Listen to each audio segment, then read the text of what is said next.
Well, hey there, don't be alarmed because I'm sitting down. Usually I'm standing up here rattling on about nonsense, or I'm out in the shop showing you guys some more nonsense. That's what we do here is we talk a lot. We probably talk too much. But anyway, I'm sitting down today, not because I'm hurt. I didn't crash. Actually, I did crash. I crashed. I was riding my dirt bike out here on my dirt bike course and come around a corner in some woods, and my right handlebar caught a tree, kicked it sideways, and I went woo. Anyway, it was kind of fun. I didn't get hurt. It was kind of fun. Just kind of did a somersault. Trust me, a guy my size, we don't do somersaults since we were like little guys. But anyway, that's not what this video is about. It's not about me doing a somersault a couple hours ago, but I'm fine. Trust me, look, I'm awake, I'm fine. I can move all my stuff. So anyway, I'm okay.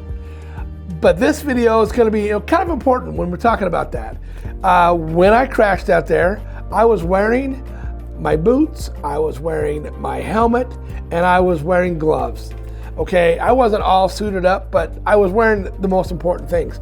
So it inspired me to make this video, okay? It did. It made me think I'm gonna make this video because I'm like, oh, I was glad I was wearing my helmet. I didn't hit my head or anything, but I decided to make this video. So what I wanted to make this video on was the kind of a medium dive, not a deep dive. We're gonna do a medium dive on helmets, okay? What constitutes the regulations with helmets, okay? So we've all seen helmets. Now, I got a real cheap helmet here I wanted to show you for this reason, okay? It has this DOT sticker on the back here and a few things besides just the DOT. And I wanted to show you a little bit about what that meant, okay? So this DOT sticker on here, that's put on by the manufacturer, okay? So as long as the manufacturer adheres to the rules of the DOT, they can slap that sticker on. It's kind of questionable when it comes from other countries, okay? Let's not get into the woods as far as what countries to buy from, what countries not to buy from. But that helmet there came from questionable country that makes products, okay? You all know how I feel about that, positive and negative, okay? I'm not against it.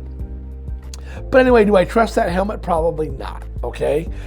Do I trust that DOT sticker? They're allowed to sell it in the United States, but what that means is that this helmet has gone through a couple things. In order to put that sticker on, you have to abide by these rules, okay?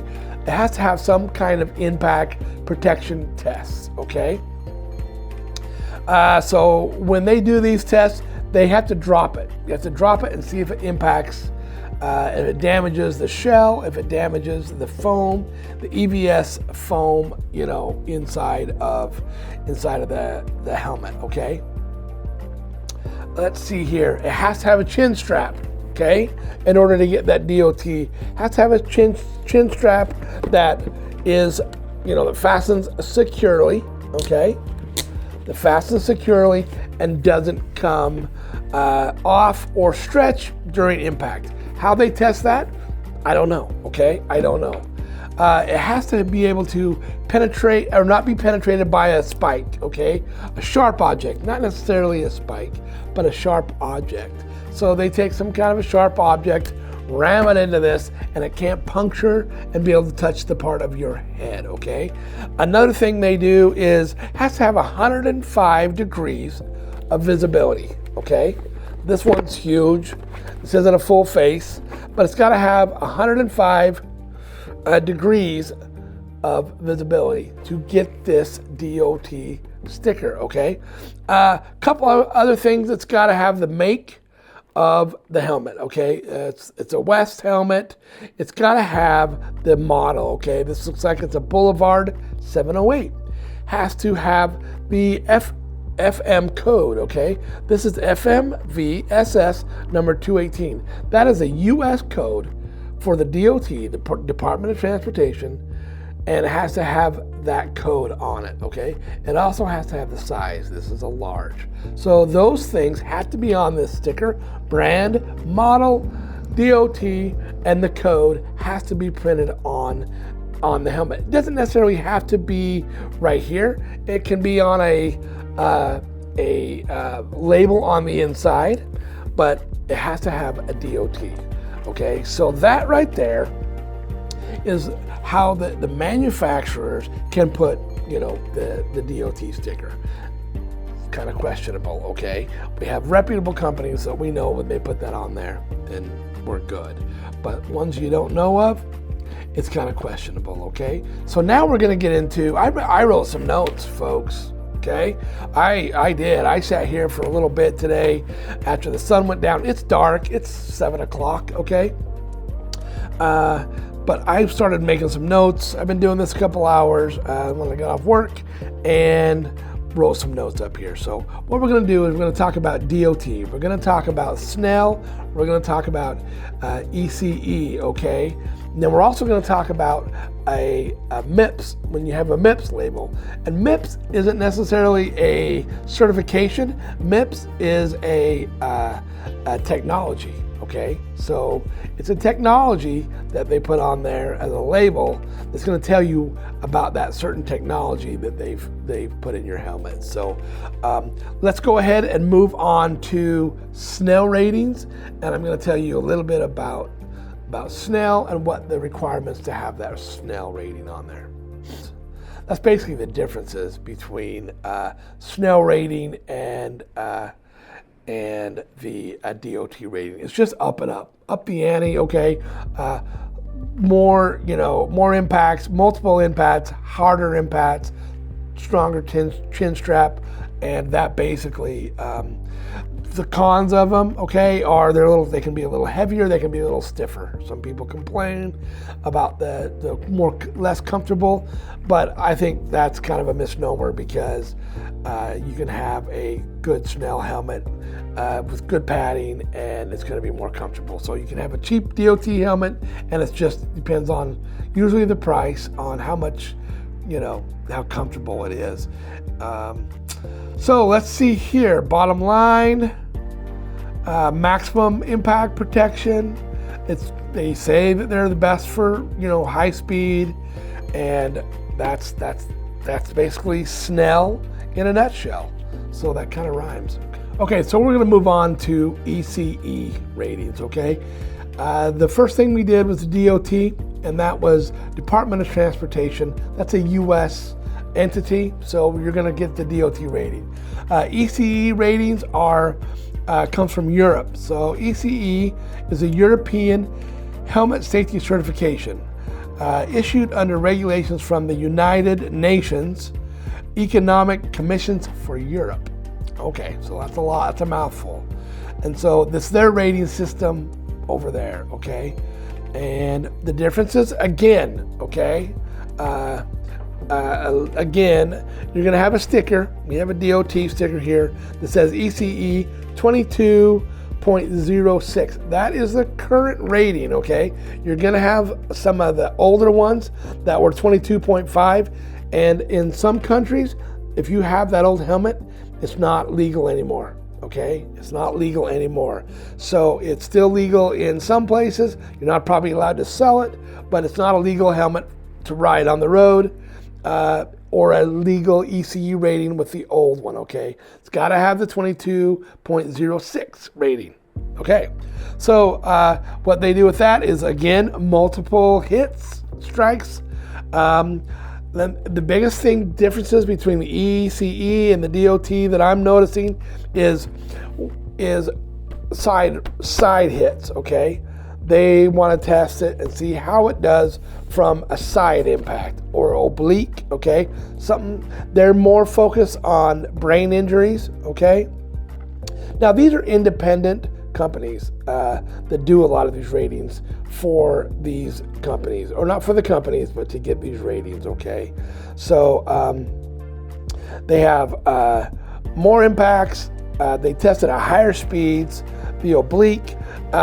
They're kind of a focus on rotational focus, and we're going to get into that with the MIPS. Now, one thing I did notice different about the regulations for the ECE is, see this visor here? Okay, this is a peaked visor. And in that, and with the, man, I got to go back with the shoot, what was it? With the Snell rating, this has got a full face. This full face has to be able to take an impact, okay, and not break apart, okay? Same thing with this. If this has an accessory, whether it is the visor or the face shield, any accessory that's made for this helmet from the factory it has to be tested with that on. Another thing I noticed too is this has to be tested with every size, okay? So our regulations here with the DOT, and I think even the Snell, is they test the large, then all of them pass. Medium passes, small passes, extra large, all passes, okay, for the manufacturer. ECE is different, where when they're doing their tests and they're doing it on a large helmet, they need to do all the same tests on a medium shell and a small shell to get the rating, okay? So that's what it is. So basically we have DOT, very minimal, kind of a minimal regulation. Then we're gonna go to the Snell, which is more race oriented and a little, higher standards. And then we have the same kind of a DOT standards for ECE. Looks like from my research that ECE is a little higher standard than our DOT regulations, okay? So then, now we're gonna talk about MIPS, okay? Like I say, MIPS is not a rating. MIPS is a technology. So when you see MIPS on a helmet, you know that it has that MIPS technology in there. I don't know what MIPS stands for. Let's find out what MIPS stands for. MIPS. Helmet. Let's see what that tells us, you know what I mean? Let's see here. Okay, here it is. MIPS helmet, multi-directional impact protection system. Okay, basically what we're talking about with MIPS, okay, is rotational force. We talked about that a little bit with ECE, okay? MIPS is what, and how they achieve that is when they say when you get into a motorcycle wreck, you're not always, your head just doesn't immediately stop on impact. Your head's gonna move around and it's gonna move side to side. And a lot of times you have rotational, okay? You hit, your head's gonna go this way or that way. A couple hours ago, I went off a bike and my head did not hit the ground, but my shoulder probably hit the ground and I got a little jar, okay? It wasn't basically a soft impact, okay? So how they achieve that is they put a liner inside of a liner, basically. And so your liner, I think it's 10 to 15 degrees of movement, okay? There has been people that don't like that. They said they can feel it under normal use, okay?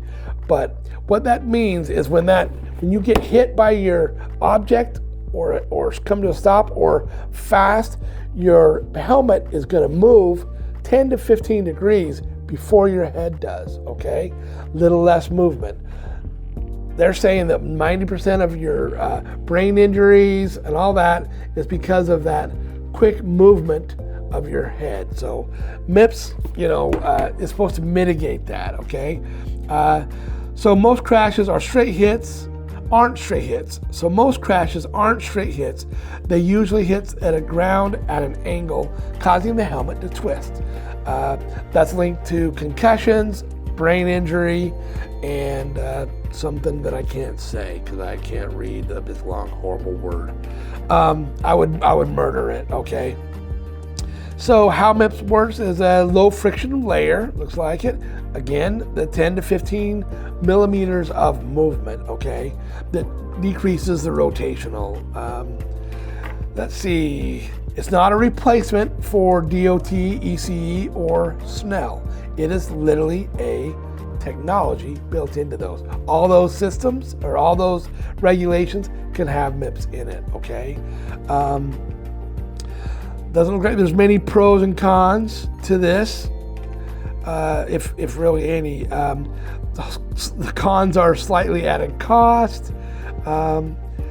Let's see here. If it's a cheap helmet, they might implement it poorly.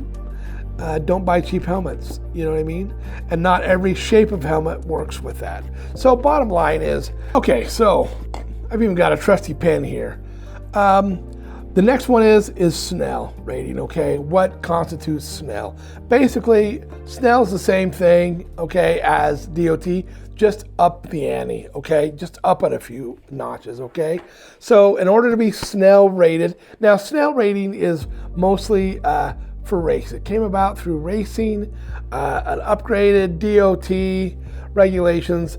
A lot of racetracks require you to have a Snell rating on your helmet to race on their racetrack. So it just basically ups it, and the standards are a little bit higher, okay? So in order to have a DOT rating, it has to be able to survive an impact.